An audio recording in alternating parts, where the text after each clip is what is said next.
बिस्मिल्लाहिर्रहमानिर्रहीम। सूरतुन नस्र का ख़ास वजीफ़ा फ़ायदा जान कर हर कोई पढ़ेगा। नूर इस्लामिक टीचर के मुअज़्ज़ज़ नाज़रीन व सामईन, अस्सलामु अलैकुम व रहमतुल्लाहि व बरकातुहू। उम्मीद है आप सब खैरियत से होंगे। कुरान मजीद फ़ुरक़ान हमीद सूरतुल नस्र आखिरी पारा में यानी 30वें पारा में आखिर के अंदर मौजूद है, जो आखिरी चंद सूरतें हैं। तो सूरतुन नस्र के बहुत ज़्यादा फ़वाइद हैं, बहुत सारी बरक़ात हैं। इसके वज़ाइफ बहुत ज़्यादा पावरफुल, ताकतवर होते हैं। जो भी इन वज़ाइफ को करता है, अल्लाह रब्बुल इज़्ज़त गैब से उसकी मदद फ़रमाते हैं और अल्लाह रब्बुल इज़्ज़त की मदद उसके लिए आ जाती है।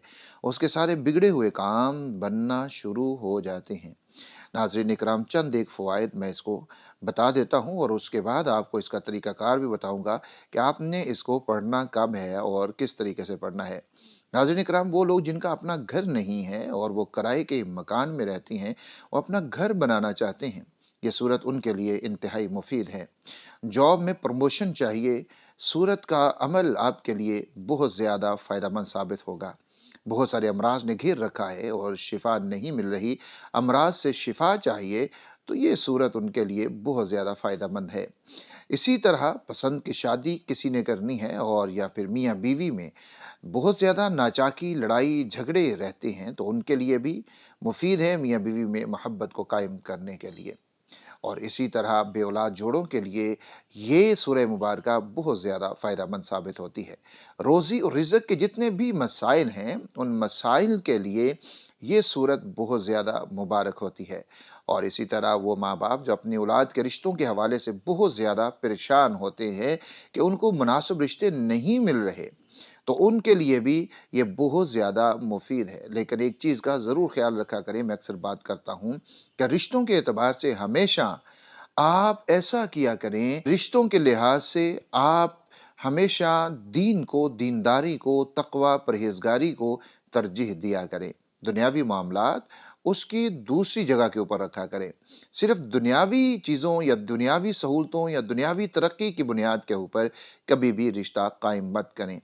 रिश्ते की बुनियाद जब दीन होगा, तक़वा, परहेज़गारी होगी, तो इंशाअल्लाहु ताला वो रिश्ता दुनिया और आखिरत के एतबार से खैर व बरकत वाला बन जाएगा।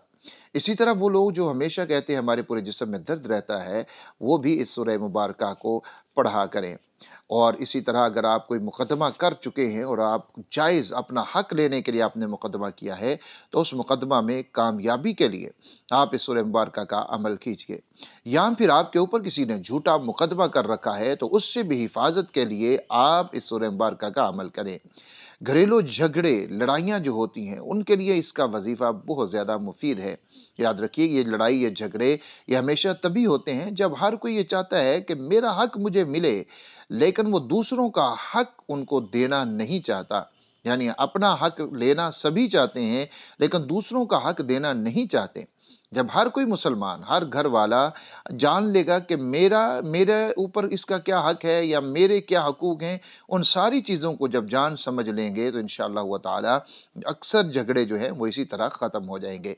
तो घरेलू लड़ाई झगड़े अगर किसी घर के अंदर होते हैं, तो कोई भी घर का सरबराह इसका अमल कर सकता है। एक कर ले या 2-3 अफ़राद अमल कर ले, इंशाअल्लाह व ताला बहुत ज़्यादा मुफ़ीद होगा और वो घर जन्नत बन जाएगा और लड़ाई झगड़े उस घर से हमेशा के लिए ख़त्म हो जाएँगे।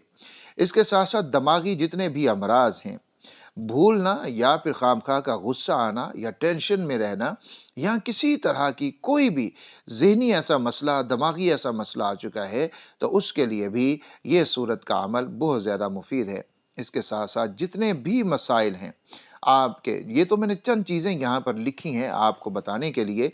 इसके अलावा भी ज़िंदगी के अंदर कोई भी आपका मसला है, छोटा-बड़ा, जिस तरह का भी, तो आप इस सूरह मुबारका का अमल कीजिए। इंशाअल्लाहु ताला आपके तमाम तर मसाइल इस सूरह मुबारका की इस मुबारक वजीफ़ा की बरकत से सारे मसाइल आपके हल होते चले जाएँगे।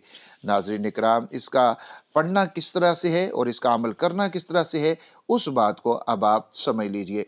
सबसे पहले तो जब आप समझते हैं कि मुझे ये वजीफ़ा करना चाहिए किसी भी चीज़ के लिए, एक मसला है या बहुत सारे मसले हैं, जब आप ये अमल करना चाहते हैं, सबसे पहले आपने सदका अपनी ताकत, अपनी इस्तिताअत के मुताबिक कर लेना है।